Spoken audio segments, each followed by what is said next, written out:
Hello and welcome to the Truth About Real Estate Investing show. This is Erwin Cito, and we have a pretty amazing guest today in Victor Menasce, who is quite big time. For example, he just closed, him and his group, Y Street Capital, they just closed on a 1,700 acre property. That's 1,700 acre property with the plan over 20, 30 years to build thousands of houses. But he didn't start there. We do, in our discussion with Victor, we do rewind back to Ottawa 2006 when Victor started out. He side hustled operating midterm rentals. And then he dove deeper into real estate investing when he found the opportunity during the financial crisis of 2008 by building a team in Philadelphia, Pennsylvania, US, and buying up a lot of distressed properties. Victor shares a lot about how to scale up a real estate portfolio, how novices can get started by interning/volunteering on development projects to gain invaluable experience for a smoother transition from side hustle developer to full-timer. For those who followed me for a while, you know I like to go slow, and I do not like risk. So hence, I think that's a brilliant path for many to take before they go full-time, is to learn from pros who are actually full-time themselves and successful in doing so. There's also Victor's strategy of buy on the line, move the line for investing in gentrifying locations. We've been practicing the same strategy in our local markets. I just didn't know there was a name for it. So, for example, in Hamilton, the old rules were to invest south of Main Street and west of James Street. Myself being a rule breaker, we didn't always listen to those, knowing that affordability would cause areas that were outside of the ideal areas to appreciate, and that has worked out quite nicely. If you two are looking to build out a team in the areas east and west of GTA where properties actually cash flow, then don't miss out on our Street Smart tours. New to 2023, we'll be operating tours of income properties in Oshawa, followed by a mastermind lunch, for which I'll be in attendance as well. This is a wonderful opportunity for investors of any level, especially novices, to see how we, the 4-time Realtors of the Year at iWin Real Estate, to investors service their clients, enabling them to build multiple intergenerational wealth. We have over 400 clients and among our clients, we have close to 50 clients who've generated $1 million or more in net worth increases. So make sure you're on our email newsletter along with 10,000 plus other hardworking Canadians, and that's available at www.truthaboutrealestateinvesting.ca. Let me slow down. www.truthaboutrealestateinvesting.ca. That's my website for this podcast. On the right side, you can put in your name and email address, and you'll be put on our newsletter. I hope to see some of you in 2023 at one of our iWin Real Estate meetups or at our Street Smart tours, like I mentioned. We generally do Hamilton on the west, and we do Oshawa on the east. Like Victor, our guest, says, there are going to be some great deals available in the near future. Learn what a deal looks like and work with an award-winning team of professionals who produce successful multi-millionaire investors like ourselves. By the way, Victor is also the president of OREIO, and if you're in the Ottawa area, you want to check them out. In my experience, the value and quality of the group at OREIO can't be beat, hence I'm a paying member as well. Please enjoy the show.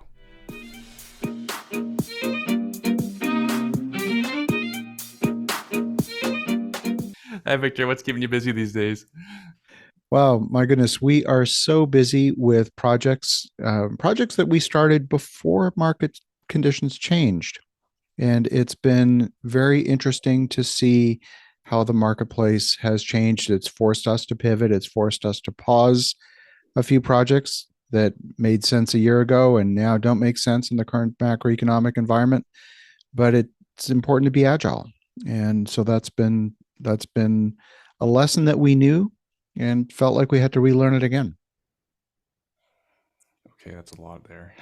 To me, it's a lot because I've seen lots of people attempt to pivot and pause. Anyways, there's a lot to get into. Okay, but I want to come back to this because I want the listener to understand where you're coming from. Okay. So you're pretty successful. So actually, let's start. Where'd you go to school? So interesting. So my family background, my parents both professionals. My dad was a dentist, had his dental practice on Park Avenue and 73rd in Manhattan. My mom was the second woman in history to graduate in architecture from Cornell. So she worked as an architect in Manhattan on some landmark buildings. And then they decided that it wasn't a good place to raise a family. So we moved to Halifax, Nova Scotia, Oh my of all God, that can be more places. different. Absolutely.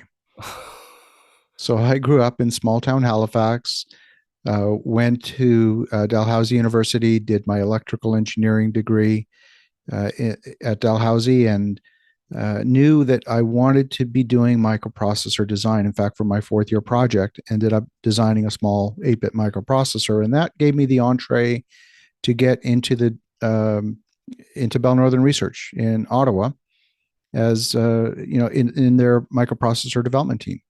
Hmm. And that was the launch of my electrical engineering career, which I did for close to 20 some years. Right. Wait, is that Nortel? Yep, Bell Northern Research was the R&D wing of Nortel. Hmm. And I was loaned to many different organizations. I was loaned to Motorola to work on their microprocessors. And we ended up doing some partnerships with IBM and Hewlett Hmm. Packard and all kinds of different processor based things. And that was when I was at Nortel. And then after I left Nortel, joined Tundra Semiconductor, which was a company, private company at the time. We were designing chipsets that were used for embedded applications. And again, microprocessor system design, Hmm. and had chips designed into all kinds of applications all over the world, cellular base stations. Um, I've got a chip in the Patriot missile. I've got chips all over, seatback displays in most Airbus aircraft, all kinds of weird and wonderful applications. And that was most of my electrical career was in microprocessor design. And I rose through the ranks into senior executive roles, did 5 M&A deals, did 1 IPO, did 1 startup, which was acquired, and actually did 2 startups, both of which were acquired. And then I think it was about my 18th trip to Tokyo in a year and a half. We were building a new cellular network with the number 4 carrier in Japan called Wilcom. And it was just burning me out physically, emotionally, to be doing that 12-hour time zone trip every few days. And I simply decided uh, to take a left turn in my career and move into the world of real estate investing on a full-time basis. What year was that, and how old were you? That would have been 2009. Oh, interesting timing. Yes, absolutely. Okay. Absolutely. Sorry, quick question. I have a few quick questions because that was a Sure. mouthful that you just Yeah. because you probably just plowed through like 20, 30 years of career there. Yeah. I imagine you were friends with Terry Matthews then too.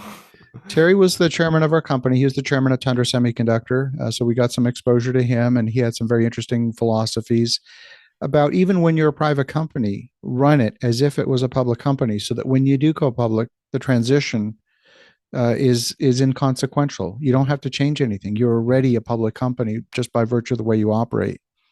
And so he taught me an awful lot about corporate governance, how to put that core executive team together.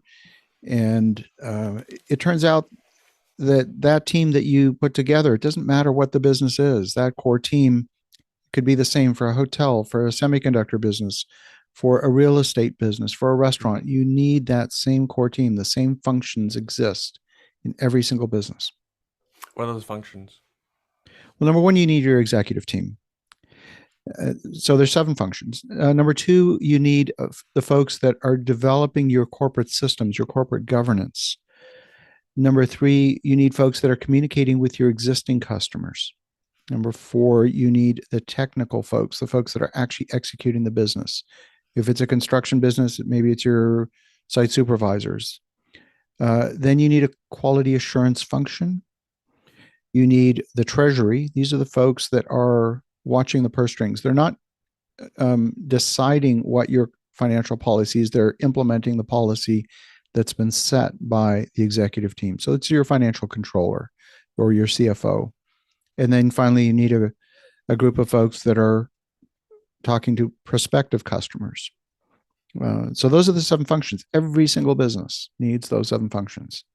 And it's very rare, I would say it's impossible to find the skill set for all 7 of those functions in a single individual. So you, you you may have listeners who are thinking, well, wait a minute. I'm running a real estate business. I'm a solopreneur. I'm just going to grow organically from 1 to 2 to 3 to 4 as my revenue grows. But my message is that you will get trapped in a low Earth orbit that you will never escape because you don't have the skills. You don't have the skills to perform all 7 of those functions. And even if you did, there wouldn't be enough hours in the day. So then you're probably thinking, well, I'm trapped.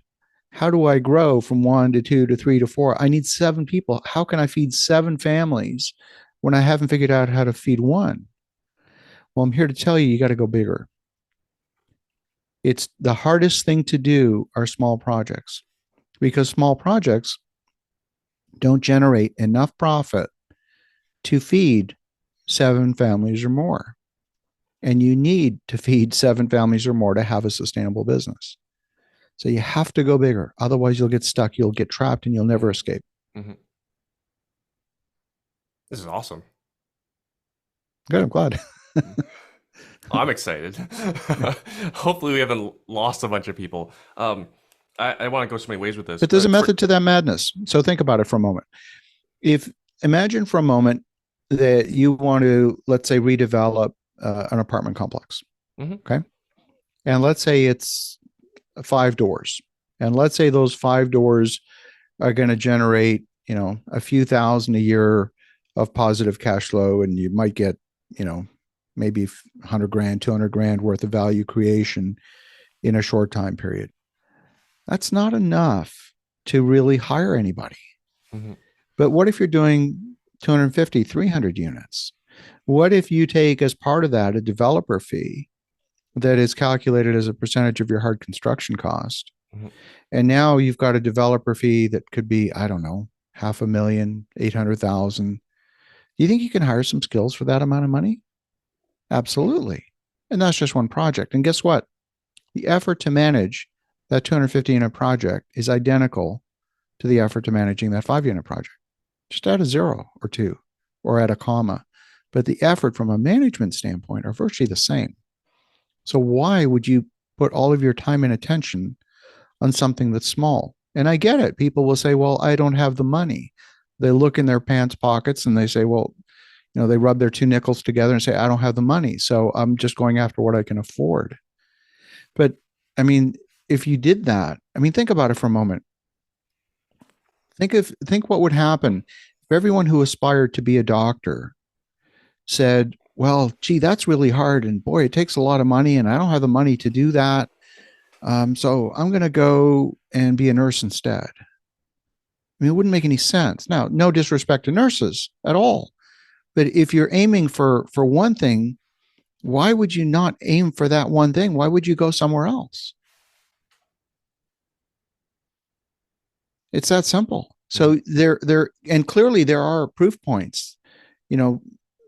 People went for years and said you can never break a 4-minute mile until Roger Bannister did it. And then within a year, how many people had broken a 4-minute mile? This is not a 4-minute mile that we're talking about here. There are proof points. There are examples of people out there doing this. Okay, there isn't a university course that shows you how to do this. I get that. But you're not inventing anything new.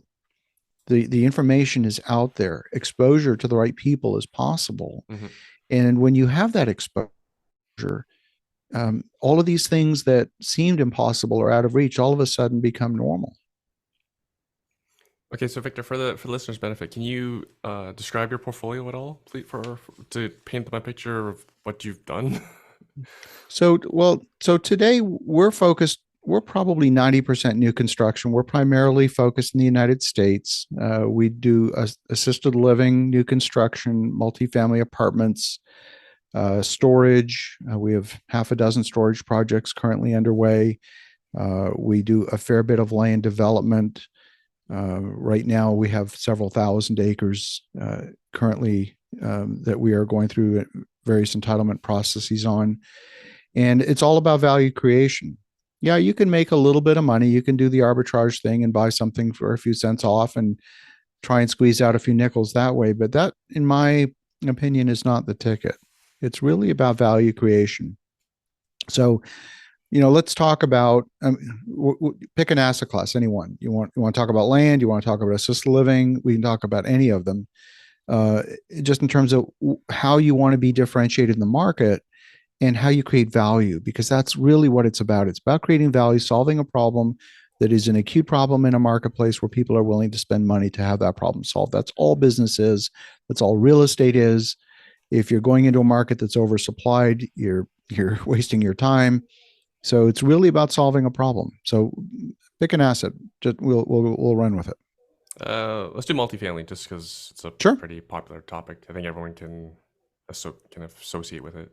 Yeah, absolutely. So not all multifamily works. The nice thing about multifamily, of course, is that in a market that's a fairly tight market, meaning low vacancy, generally speaking, market rents will come up to the point where it will justify new construction.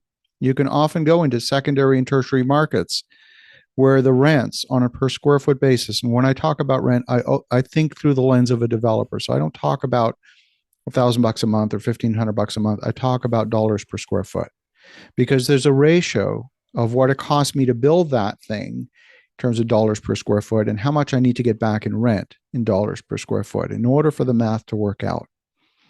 And that's a function of hard construction costs, land costs, development charges, all of the things that go together in creating that product. Today, the cost of construction is such that in most markets, you need a lot of dollars per square foot in rent in order to justify that new construction. In the Toronto market, you're talking between $4 and $5 a square foot. In Ottawa, between $3.50 and $4 a square foot in rent. So what does that mean? 1,000 square foot apartment? Yeah, it's $3,500 to $4,000. It's a lot of money. And people talk about, is it, the lack of affordable housing? Well, yeah, but it doesn't matter who the owner is. It costs so much to build that. It doesn't matter who owns it. And whether you own it or rent it, the cost of ownership is identical. So it simply comes down to, what does it cost to recover that initial investment in a reasonable time frame? And that's what we do. So we want to go into markets where there's appreciable demand, a shortage of supply, and the numbers work. We also want to see a certain amount of impedance for a new product coming into the market so that it doesn't get oversupplied too quickly, because at the end of the day, you're making a commitment for 25 to 50 years. You want to know that those market conditions that you saw on day one are going to persist for at least a good long time. Okay. Okay. Selfish question. Do you do New Brunswick? I only mention We it do because not I we do see lots not of do people New running that Brunswick. way. Yeah, we do not do New Brunswick because the incomes are very low.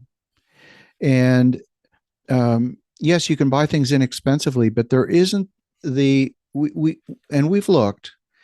Many of the properties are very small. It's very hard to get economies of scale. So here's the thing: in multifamily investing, if you are using fractional third-party property management, meaning you are getting a slice of a property manager who may have a dozen other clients, how do you know you're getting sufficient mind share from that individual? They're not on site by definition. So the minimum that you need to hire an in-house property manager full time, the minimum you need is 75 doors. Something in the range of 125 to 150 doors is better, but the minimum is 75 doors. So if you're talking about a 30 unit building, you're in no man's land. You're in the same swamp with the folks that have a fiveplex or a threeplex. You're dealing with third party management. So you've got to aggregate enough doors in a small radius so that you can hire that full time management. Otherwise, you're paying too much for property management, and then your numbers don't work. So it's economies of scale, making sure that you've got the economies of scale. The other thing, of course, as well, is in that smaller product, those tend to be not amenitized. It's a basic apartment, however many square feet, and that's all. Whereas in a larger complex, you can afford the amenities. And so what do we mean by amenities? We're talking about charging for electric vehicles. We're talking about e-commerce delivery lockers, both refrigerated and dry. We're talking about fitness facilities, maybe a pool, all of these things that become part of a lifestyle decision, not just, does the place have stainless steel appliances? All right. And before we're recording, we were talking about Greg Cardone seems to be doing these things as well. The Yeah. So value add amenities. one of the things I like about what Grant does is he's in markets in mostly in Florida, markets like Port St. Lucie. Mhm. He's not in the hottest markets, Which is and he's interesting because going. he said he needed the private jet to get to go look at properties. If they're all in Yeah, Florida, does he really need the private jet to get there? It's supposed to be it's supposed to be a time saving device. it, I know a number of folks that have a jet, and especially if you're going into secondary markets. So, for example, if he's going into Port St. Lucie, he's not going to fly into Miami or Fort Lauderdale. He's going to fly into Melbourne or someplace like that that's closer. So, yeah, absolutely, it's a time saver. But what he's doing with his properties, and this is the part that's interesting, is he's taking properties that would have been, let's say, a B or a B minus property, and he's improving them. He's adding amenities. He's spending $500,000 to $1 million on the swimming pool and that whole complex. So he's giving people something that if they're downsizing from a single family home, they could never have amenities of that quality in their own house. So they're not feeling like they're taking a step backwards by downsizing from a single family home. They're taking a step forward into moving into this apartment complex because there's amenities that they could have never had right at their fingertips. And so that's part of the attraction. It creates that value and that perception of value. Yet when you look at the cost to add that on a per unit basis, it's actually remarkably low. Sounds smart. It is smart. It's very smart. Very cool. And so we so not a fan of New Brunswick. Where are you a fan of in terms of towns, cities? So Well, I we didn't even we recognize these names. oh sure, absolutely. So we're in Spokane, Washington. We Okay. are in Houston, Texas. We are in Lake Charles, Louisiana. Probably not a town you've heard of, and I'll tell you why we're there in a moment. Where else? We're in Ottawa, Canada. Uh, we stayed out of Ottawa for a long, long time because the market was too expensive. The rents were not high enough, and today they are. The numbers do work finally in Ottawa. So we're quite active here, and it Oh, would have sorry. been Just for the natural. listeners' benefit, you live in Ottawa. I live in Ottawa, absolutely. It would be natural for me to invest here, and yet we stayed away from it for a long, long time because the numbers didn't work. Mm-hmm. Yeah, so we like markets that have a strong influx of jobs, influx of population, high-paying jobs, and a shortage of supply. So we go for that. We also like to stay away from markets where the regulatory environment heavily favors the tenant to the detriment of the landlord. You are in Where it's Ottawa. You understand, right? yeah, punitive to the you're, landlord. you're, New you are in York, Ottawa. You are in Ontario. yeah. But so we stay away from New York, we stay away from Chicago, we stay away from San Francisco, places like that that really are very unfriendly to landlords. Sorry, Victor, in your real estate business, what is your position? And then can you tell me about you talked about earlier about the seven Yeah. functions, sorry, of a business. How many of them do you perform? How many people are on your team to perform these functions? So our core team is actually fairly large. So we have 5 partners in the business. I'm a senior partner, and we're geographically distributed. Most of us are in the Ottawa area. We have a team based in Utah, and that was a merger with a team that was based there. We had done a bunch of projects together, and then finally decided to merge the business. We have local partners in the major markets that we're invested in. So, and I think that's super important. So, for example, in Houston, uh, my partner is a gentleman who he's not partnered with us in every single project, but he's involved. In fact, his entire family is involved on several projects. Now, this gentleman has built so far about 10,000 units in his career. And he's someone who's never going to retire. He's just going to keep doing it because he loves it. And yet he doesn't necessarily want to do the heavy lifting on everything. So it's actually a very good relationship because he gets to have his hand in more development projects. We get to learn from his experience. He brings a tremendous amount of experience to the table. He's built millions of square feet of concrete parking and like just all kinds of different assets. So it's a tremendous wealth of knowledge and experience. And his son is involved in the business. So on our average staff meeting, we meet every single day, 5 days a week, 9:15 Eastern time every day, 6:15 Pacific time. We have about 12 people on the call every single day. So we've got admin staff, we have a few interns, we have folks that are focused on marketing. So we all play different roles. We have a team that's focused on underwriting, a team that's focused on due diligence. We have a team that's focused on investor relations and capital raising. So there's all these different aspects that map. We have an in-house CFO. That's super important. And actually, I want to spend a moment on this because oftentimes you'll hear people talk about, they transition from doing their own bookkeeping to maybe hiring a bookkeeper. Well, Yeah, that's a big deal. that's a That's a big step step for a lot forward. of people. Well, it is, but you're still repeating the same fundamental mistakes.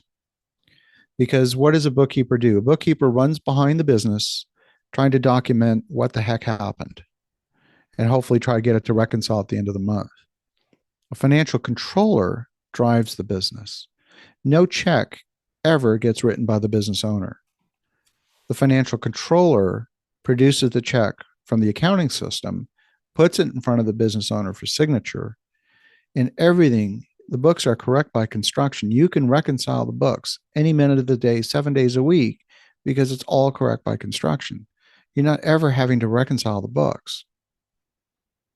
So a financial controller implements the policy and they're driving the business as opposed to scurrying around behind the business, figuring out what happened.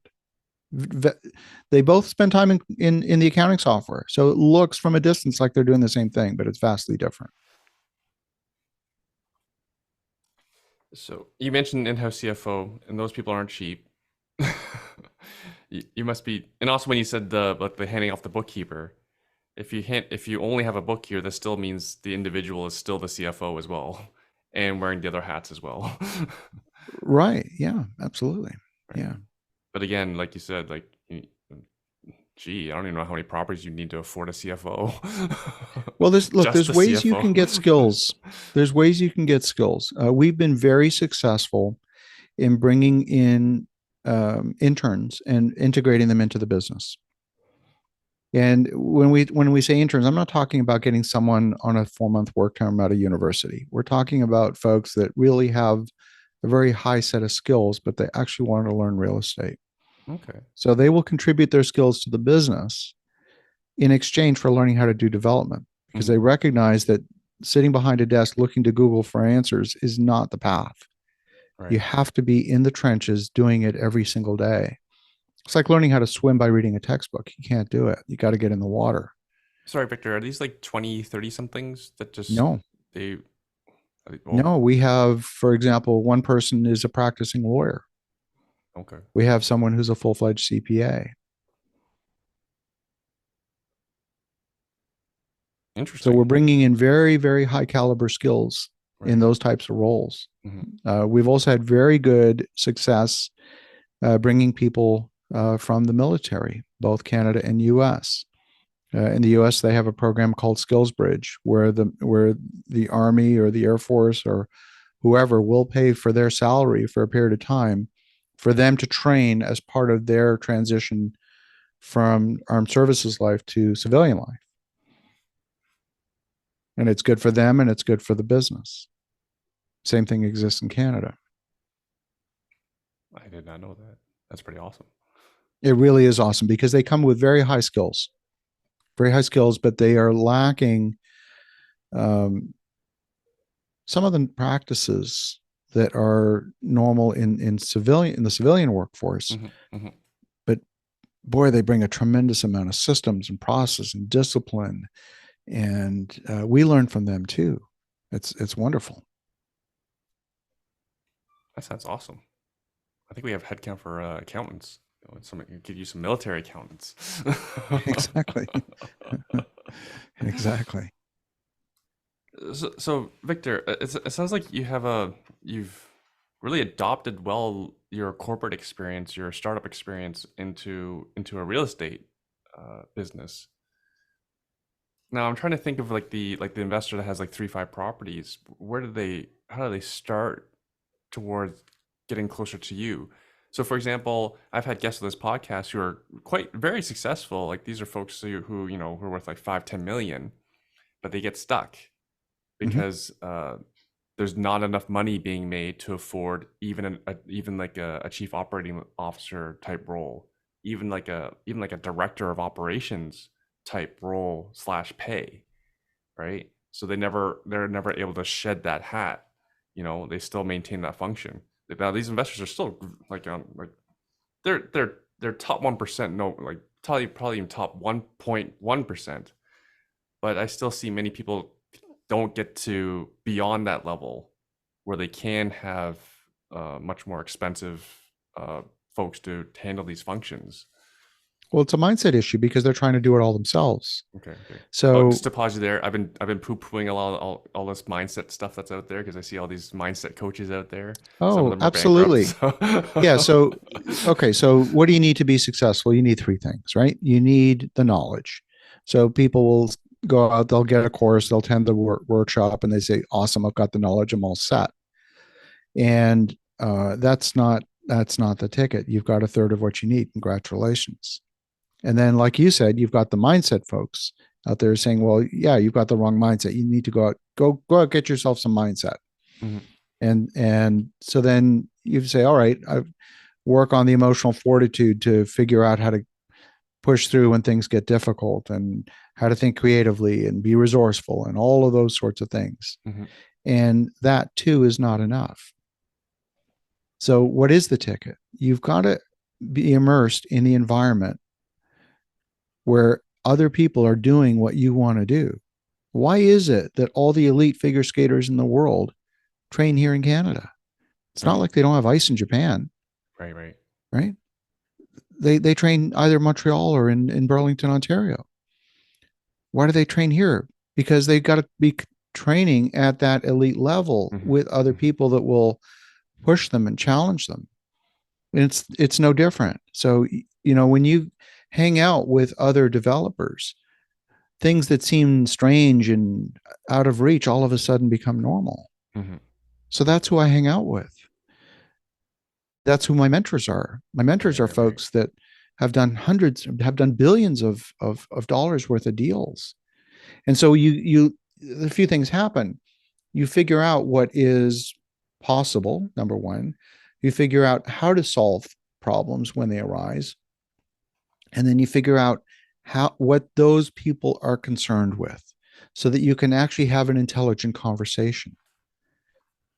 If you walk up to somebody who's a billionaire and you want to engage them in a manner that they're going to be interested in you, how do you do that if you don't have experience interacting at that level? They'll ask you what you do, and then 5 minutes later they're off talking to somebody else. You've got to find a way to establish a rapport so that you can build those relationships. Mhm, Because at the end of the day, it's about building those relationships. This is a team sport.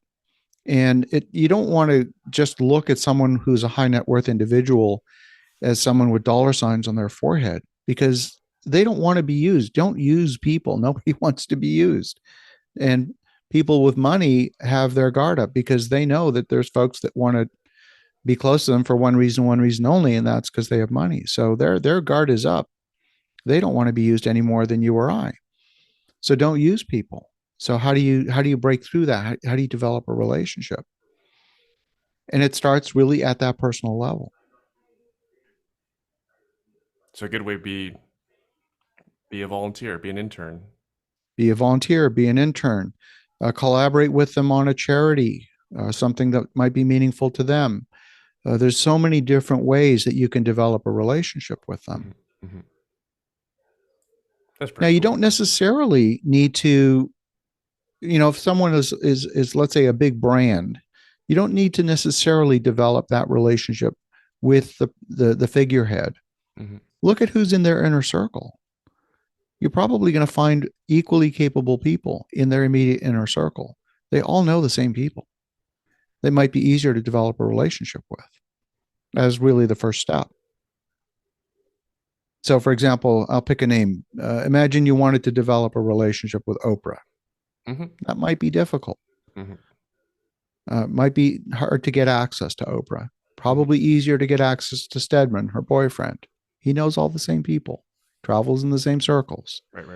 Right?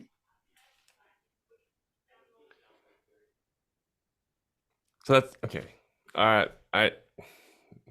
I'll have to ask because I'm pretty sure the listeners thinking, can they get in touch with you if they want to be an intern?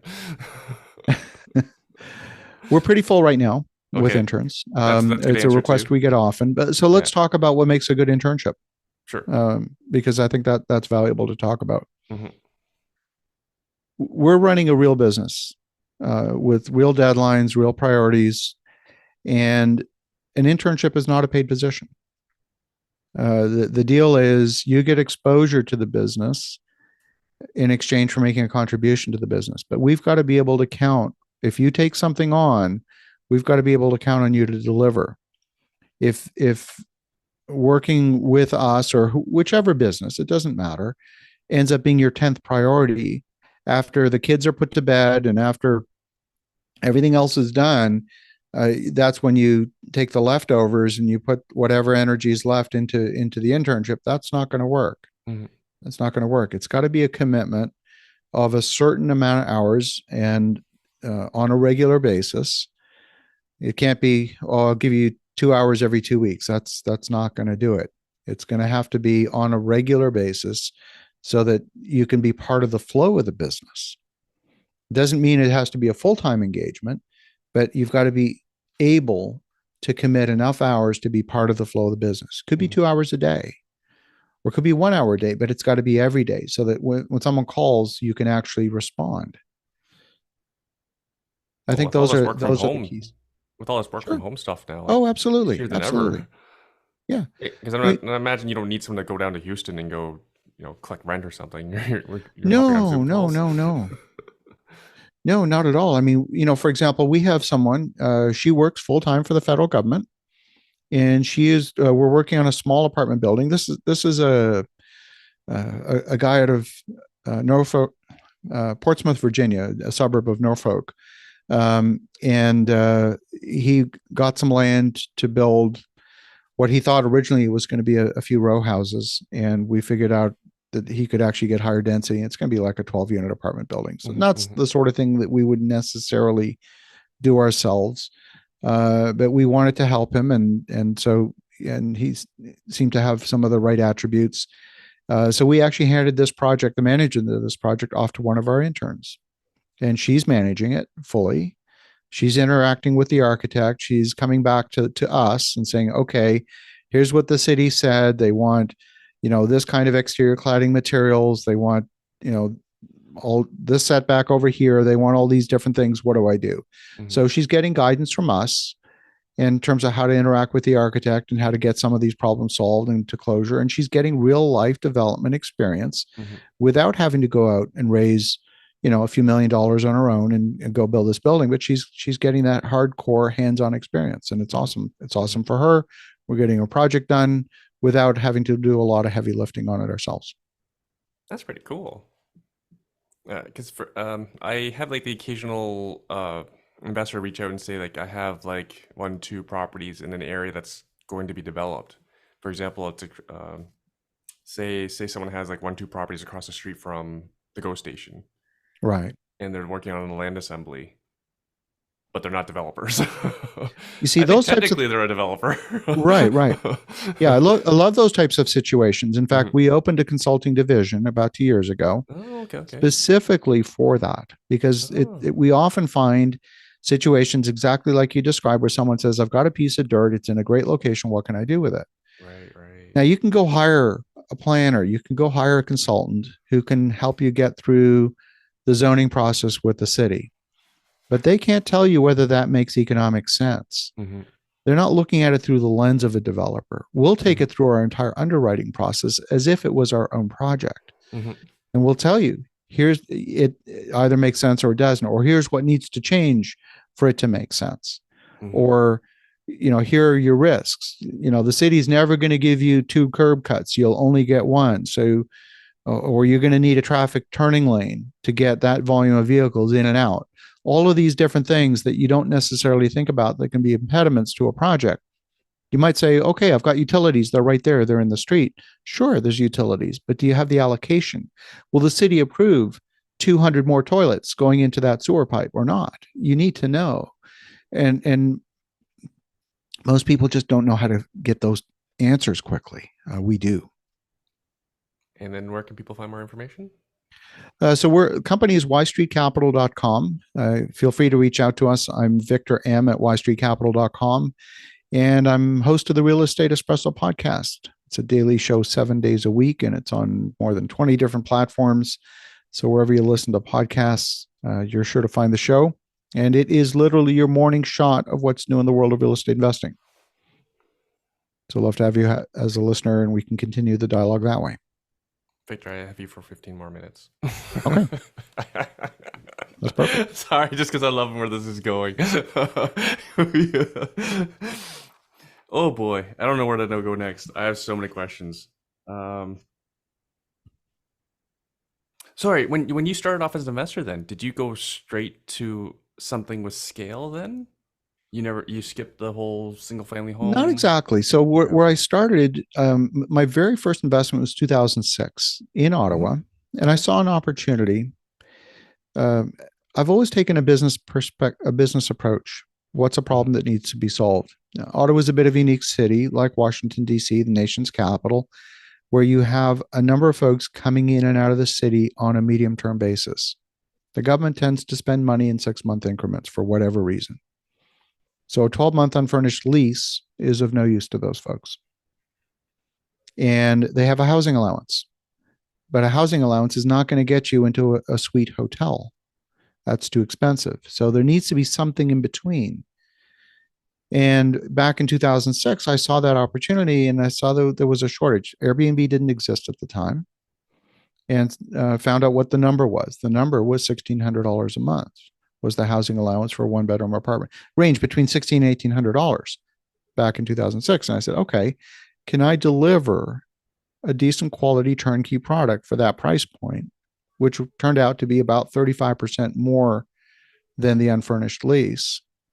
And did the business case make sense for me to spend the extra investment to deliver that turnkey product in exchange for that higher rent?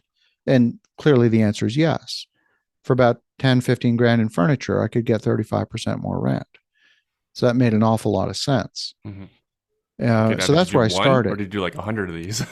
No, I did like half a dozen, and they were all within a 4-block radius of Parliament, all within walking distance of Parliament. So we had military officers, contractors, senior folks in the post office, sometimes even graduate students. I had a graduate student from Saudi Arabia, paid for the whole thing up front, cash. I'm surprised it wasn't gold bars, but it was barrels of oil. That'd be acceptable too. Yeah. And then what from there? So from there, of course, this funny thing happened in the States around 2008 that created an awful lot of opportunity. And so I really saw the opportunity to go south of the border. It looked to me like the opportunity of a lifetime, and it was. And in retrospect, I made a ton of mistakes. I went too small. I ended up partnering with the wrong people. I ended up forgetting everything I knew about business and thinking that I could scale small projects, small buildings, and made the same rookie mistake that probably a lot of your listeners have made themselves. So I wasted a tremendous amount of time, in many respects, squandered that opportunity of a lifetime. Where I ultimately was successful is found a couple of partners in Philadelphia. And we pioneered a strategy that I call it buy on the line, move the line.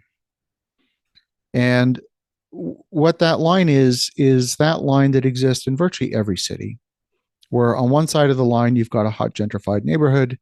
And then on the other side, you go a couple of blocks too far and you're in the hood. Now, we don't have that quite so much in Canadian cities because we're a bit more homogeneous, but in US cities, for sure, you have Yeah. that. Oh, we have that in. I went to school in London. We had that. We had Adelaide. Yeah, absolutely. Yeah, yeah. Absolutely. I mean, even Toronto, if you think about it, at one time, the beaches Yeah. was on the wrong side of the line. And it was, Crazy. but I mean, today So it's hot, hot, expensive hot. now. Yeah, it's crazy It's hot crazy now, now. right? Yeah. But it took a certain amount of redevelopment of that area for people to say, oh, I can actually live here now. The line has moved. Hmm. And Hmm. when that transition happens, you get a great multiplier. So, what is the strategy? You buy on the wrong side of the line, not too deep, not too far, Yeah, yeah. and redevelop on that line.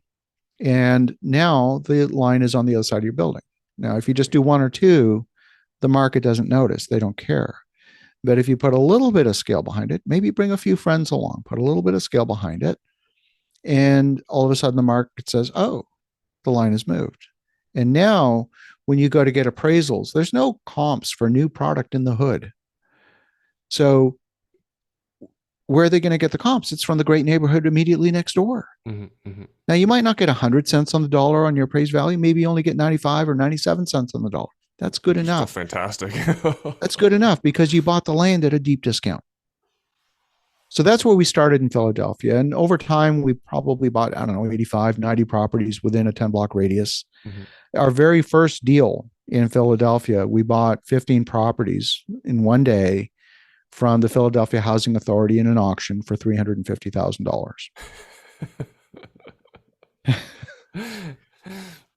So hang on, Victor. So did you find the partner first or the deal first? We found the partner first Okay. because you see, at the end of the day, a good deal badly managed is no deal. So what is the differentiator in that? It's not the deal, it's the manager. Mm, It's the people.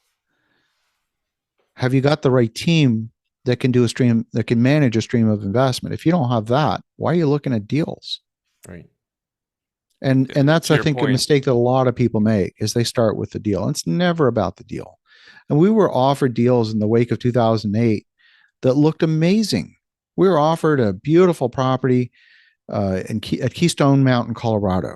It was a ski in, ski out property. It made it. It was beautiful, huge discount.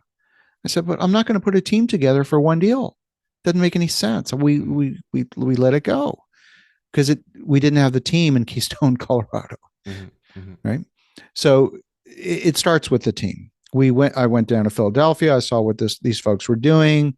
I saw literally a decade of investment work to be done in this one neighborhood, Mhm. and said, yeah, we can bring some more capital and we can go attack this neighborhood. And we did. We did a lot of land assembly. We started, of course, back in those days in 2011, 2012. It didn't make sense to build new because you could buy things for a fraction of construction cost. So what did we do? We bought older buildings, turn of the century, 1910, 1920 construction, and we demolished the inside and we put a new building on the inside, but kept the old stone or brick facade and structure. And so we were delivering new product in a historic setting, which was kind of cool because then you could all do all these neat things with exposed brick niches and all kinds of cool things that you would never find in an older building. But you got rid of all of the mold and the lath and plaster, and we got rid of the 6 foot ceiling height in the basements. We would dig down 2 feet and underpin the foundations. We could underpin the foundations on a Right. building for like 20, 30 grand. So you get a whole extra floor for a very, very small investment. Right. So we do all those sorts of things. And that was really how we started in Philadelphia. And from there, it was a small step to, some of these buildings were too far gone. So we had to demolish them. So we built new on those locations. So moving into new construction was a small step. And then going to the zoning board of appeal and getting additional density was a small step. And then doing land assemblies was a small step, and on and on. So every step of the way, we took one additional step in our development as real estate developers. And then we farmed the area. So when I take people on a tour of North Philly, we have to drive slow because I'm pointing out, well, see this fourplex over here, we did that one, and then we did these 9 units over here. Because if you drive too fast, you run out. So we had to, we bought an awful lot and we developed an awful lot within a very, very small radius. So what that allowed us to do is what I talked about at the beginning, which is we could get that critical mass where we brought the property management function in house. And yes, it wasn't one building, but we had enough units within a 5 block radius that we could effectively manage it as if it was one building. So Victor, I have a lot of questions about partnerships. Sure. So I don't want to spend too much time because on this project on this partnership because there's all these other partnerships I don't know about. Sure. But the question that comes to mind is, what did each party bring to the relationship to the partnership in your Philadelphia example? So one of the partners had a very strong. So to be a property manager in Pennsylvania, you've got to be a broker. You need a broker's license. So he was the broker of record. He owned the brokerage. And so we basically built out that company with a property management division, a construction division, and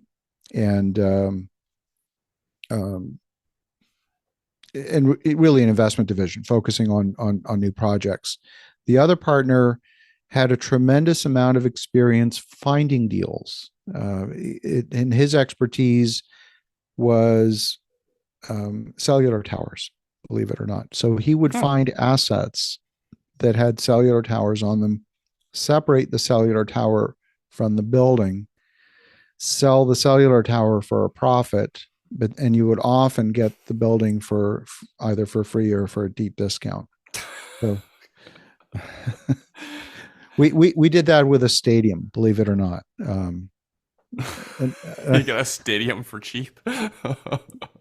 I'll tell you the story. It's a cool story. So this is Skylands Park. It's an hour outside New York City. It's in New Jersey, and it was built in 1993 for $11.5 million. It went bankrupt a year later with $26 million in debt. Don't ask me how they did that, but somehow that happened. The folks who bought it owned it, operated it. It was the New Jersey Cardinals and then the Sussex Skyhawks. They set league attendance records. This is all minor league ball. 4,200 seat stadium, and 18 luxury boxes, parking for 2,000 cars, 46,000 square feet of buildings, batting cages, commercial kitchens, like a full-on stadium. Okay. The husband died. They lost their team franchise. It's now 2010. This thing is bleeding cash. The wife doesn't know anything about baseball. She just wants to move to Florida to be close to her kids. So she hands it to a realtor who puts it on the MLS, folds his arms, and waits. Well, that's not how you sell a baseball stadium. I'm just saying. So we came across it. The only reason we came across it is because this stadium had a cell tower on it. The cell tower had revenue on it from Sprint, Verizon, and T-Mobile. And you look at the revenue from those three carriers, and it came to $50,000 a year. Now, when you value a cell tower, you think of it about a 7% cap rate. So you take $50,000, divide by 0.07, and you get $700,000 in change. So the value of the cell tower in just as a standalone piece, if you separated it from the stadium as an easement, the value of that cell tower was $700,000. Okay, so they had this property listed for $2.2 million. It's at the bottom of the market. They got a cash offer for $1.5 million, which they rejected. They got a financed offer for $1.8 million that they accepted, but their financing fell through. A couple of years into this, they're now getting desperate. They want to sell this thing. We offer them $950,000 cash, which they accepted. We knew we could sell the cell tower for $700,000. So we got our basis on the stadium down to $250,000. But it gets better. As soon as we had it under contract, we knew we didn't want to own a stadium. We're not baseball people. So we started looking around. Who would want a stadium? Were there former major league players who would want to do a spring training camp? Or, it was a big parking lot and we set up a drive-in movie. Like, we thought all kinds of different crazy ideas. And anyway, we came across a guy who was looking to restart the Can-Am League because at that time the draft in Major League Baseball was they were reducing the number of rounds in the draft, so there'd be a lot of really good players that would never make it into the majors. So they wanted to grow minor league ball. Okay, fine. He said, I might want to buy your stadium, but I need 8 stadiums in order to restart the league. You're 1/8 of my problem. I said, okay. Would you like to take an option, or how about a right of first refusal on the stadium? So, get it tied up, and then you figure out what other stadiums you need to go get. But at least you have a piece of paper that you are at least connected to this stadium if you really want it. He said, okay. He said, what would you want for a right of first refusal? We said, how about 250 grand? So he said, sure, but I want interest on that 250 grand. How much do you want? 8%. Okay, done. So for 8% interest on $250,000, we bought a 4,200 seat stadium on 28 acres of land an hour outside of New York City. And all because there was a cell tower on this property. We would never have found it if it weren't for the fact that there was a cell tower on the property. And no one else knew to look for these things. No. And the realtor didn't realize there's even an income generating asset on the property. Exactly. Yeah. I'm sure that, yeah. We won't go into that. That's a pretty cool story. It is. So to finish the story, we held it for about 9 months. We had a college team that played 13 games. They came and brought in new clay and leveled it out, and it looked great. I mean, it wasn't laser level like it would be in the majors, but it was good enough. And eventually sold it about 9 months later for, I think, about 900 grand. So that's after we sold the cell tower on closing day. So we made a little tidy profit. We weren't greedy. Yeah. It was a good deal. Good deal for them. Good deal for us. Was the same guy that bought it, or is it the same guy with the? No, someone else bought it. Oh, yeah, okay. Someone else bought it. Yep. Sounds like they got a pretty good deal. He did. Sorry, what year was this again? Oh, gee whiz. I have to go back and look. It's been a while now. I think we got it under contract in 2013, I believe. Sounds like we got a pretty good deal. Imagine that was an hour from Toronto or an hour from Ottawa. What that would be worth? Absolutely. Yeah. Now, what do you look for partnerships in? Okay, so what's the most recent partnership that you got into? Like, what was it you were looking for? Sure. So the most recent one we just closed. So just to preface that, most people I find they're looking, like for example, a friend of mine is going to Orlando to buy an investment property. Mm-hmm. Like they look for the versus you're saying go find the partner first. Like it's very different.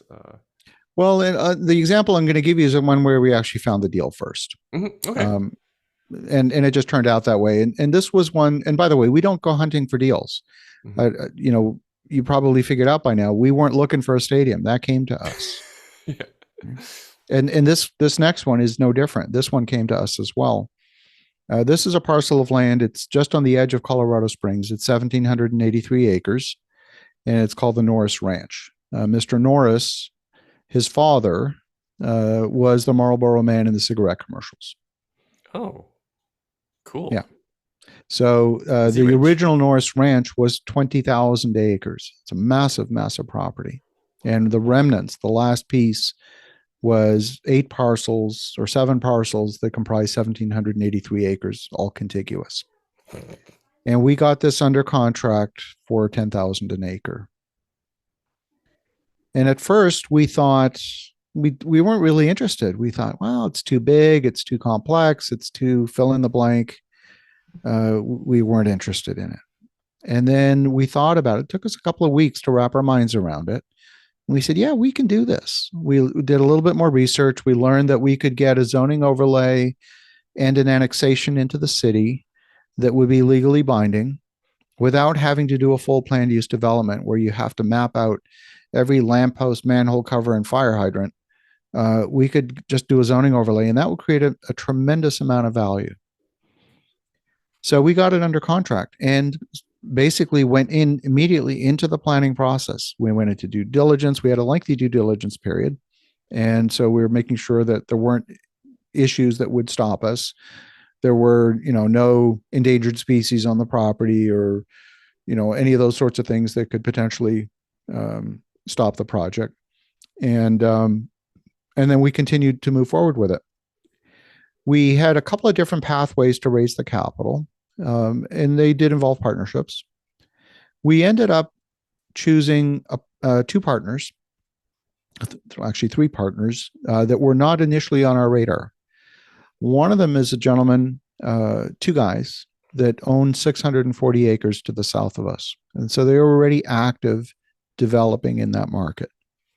And so we felt that having that local presence, that expertise would be valuable. One of those two guys, his father was the previous county commissioner. His wife is the current county commissioner.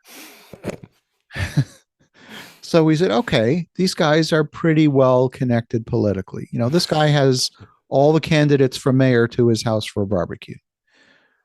Right. So we have that kind of connection. And so we invited them into the partnership. And then they brought another individual, a very high net worth individual who had sold a defense company for a few $100 million, who would also be interested. And so we brought him in as a partner as well. So we forged together that partnership.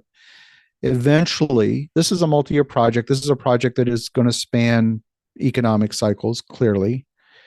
We have already initiated the annexation petition.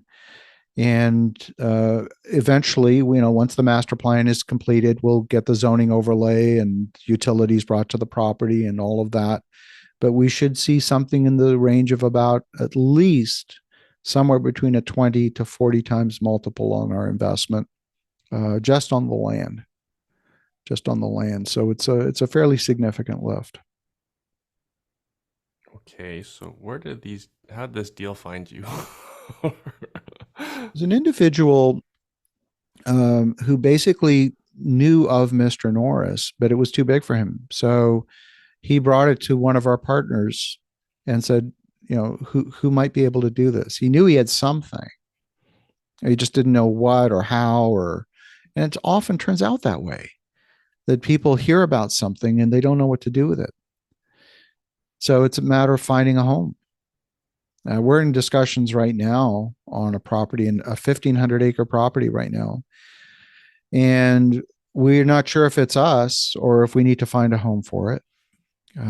But we know that it's going to have to be the right team. This is the 1,500 acre property is an active agricultural property that's producing a very high value crop. So, we're not farmers.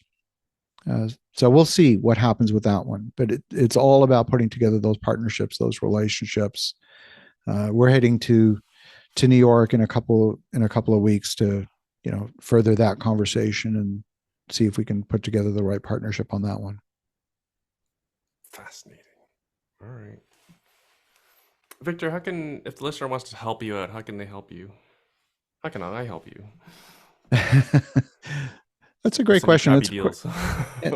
We're not. Yeah, we're always happy to talk about deals. We're pretty full right now, so we don't have the capacity to take on a lot. That's for sure. Mm-hmm. But sometimes we can make an introduction, or we know somebody that might be able to help. And just we're love to develop relationships. Love to have folks connect with us through the podcast. And I often speak at live events all over both Canada and the United States. So happy if we happen to be at the same event, come on up, say hello, and love to connect. Amazing. And then Victor, question, I was so immersed with everything you're up to. What's your outlook for the future? It's November 25th. A lot of people are scared out there. Like you've mentioned, you've had to, even with your own portfolio, you've had to pivot, you've had to put things on pause. What do you see for the future? Yeah, absolutely. I mean, we're definitely in a very uncertain environment. I mean, investors like certainty, and that's the one thing that you can't get right now is certainty. No one can tell you with any degree of confidence what interest rates will be in 24 months. Mm-hmm. They could be up or they could be down. That's why we put things on pause. things that made sense a year ago, today's interest rates look marginal. And if they go higher, we'll be upside down. I can't take that risk. I wouldn't take that risk with my own money, and I certainly can't take that risk with investors' money. So we've had to put some things on pause. So, I mean, virtually everything in multifamily apartments, new construction, virtually everything, not everything, but virtually everything almost has to be paused right now unless you can get really good financing terms. And we're working on that. And so if you can get a really solid rate lock, long amortization, permanent financing, you can still do deals in today's environment. But absent that, it's really, really hard. We're looking at some redevelopments. We're in discussions right now on redevelopment of a building in the downtown core. Was at one time an office building, turn of the century building, gorgeous, gorgeous Art Deco building. Think Empire State Building type vintage. That would be redeveloped into apartments in the downtown core. It's literally right on top of the subway stop. Amazing, amazing location, and the rents in that location would certainly support the redevelopment of that asset. So we look for those types of things, and think about all of the deals that have been done in the last 24 months. If they had a value added component to them, they were almost all financed with bridge debt, which would be variable interest rate, with the idea that once they got leased up and stabilized, they would refinance into permanent financing. But those assumptions would have been hopefully a cash out refinance, an interest rate in the threes, maybe the high threes if in the worst case. But now you're into the sixes and sevens. So not only are you not going to cash out refinance, you're going to have to write a big check to get into permanent financing. So you're upside down, you're stuck. So how do you do that? If you're that sponsor that's upside down, what do you do? Do you go and do a capital call with your existing investors? They're not happy about that. Do you sell the equity, which is dilutive to everyone? But what are you selling? You're going to say, well, we screwed up this project. Come invest with me. It's a very weak value proposition. The numbers stink because you're upside down. So what do you do? Do you just extend with your lender until you run out of oxygen? A bunch of them will. A bunch of them will. So there will be opportunities in the next 6 to 18 months to buy assets that were partway through that repositioning. And there, by the way, there were a lot of repositionings that failed in the last 24 months. They got delayed because of COVID or what have you, and they got into trouble.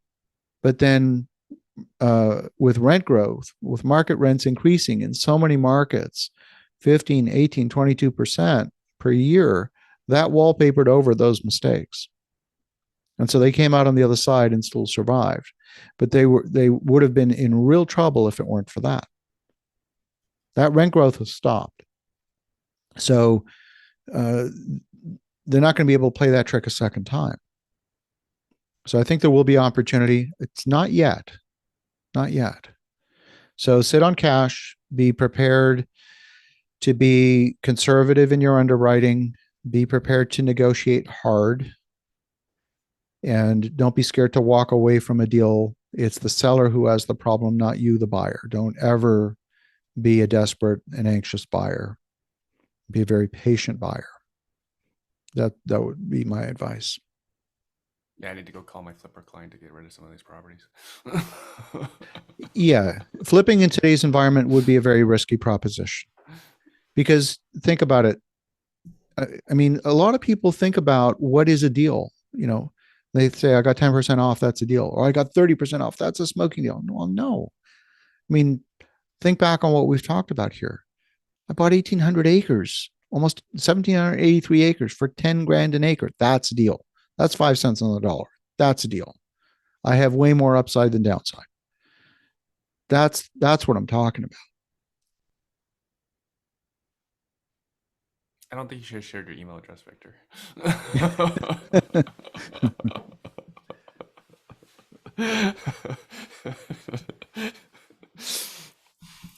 Victor, thanks so much for this. This has been awesome. I have like 2, 3, 4, 5, 6 pages of notes. Hopefully, I imagine the listener probably will have twice as much. Thanks so much for doing this. Again, where can folks listen to your podcast? So it's the Real Estate Espresso podcast. It's like the Italian coffee, spelled ESPRESSO. And it's on virtually every podcast listening platform: Apple, Spotify, Stitcher, Podbean, 20 plus different platforms. Mm-hmm. And you're regularly at the OREIO meetings in Ottawa, so people can find you there as Yes. well? So I also run the Ottawa Real Estate Investors Organization. I'm president of that organization. We have about 400 members. We meet once a month, face to face, and it's a very active community in Ottawa. And if you happen to be within Ottawa, or within a radius of Ottawa, we actually have a number of members from Toronto and from Montreal who commute once a month for those meetings because they get a lot of value. It's crazy cheap. It's $127 a year to join. It's nuts. And there's no run to the back of the room sales pitch or any of that stuff. It's just pure education. We bring in great speakers and give people the opportunity to rub shoulders with their fellow investors. Mm-hmm. And you have $1 million executives setting up projector equipment. Yeah. I've seen it myself. Because $127 a year, there is no budget for staff. That's right. So for listeners' benefit, I'm like literally Victor and Christian are $1 million executives, literally setting up laptops and connecting cables and putting up projectors. That's true. It's true. Victor, again, thank you so much for doing this. Wow, what a treat. But hopefully the listener enjoyed. I'm sure the listener enjoyed, and your email's going to blow up. Apologies in advance. Well, it's great to connect. Great to connect with you in Toronto a couple of weeks ago, and have an awesome weekend. Yeah, I told you I gave Christian crap for not giving me a heads up because I didn't know you were coming, and then to see you front row. Thank you again for the support, Victor. All right, have a good weekend. My pleasure. Thank you for watching. If you want to learn how to invest in real estate from scratch, my team teaches beginners how to use the #1 investment strategy that I personally use in a virtual free training class every month.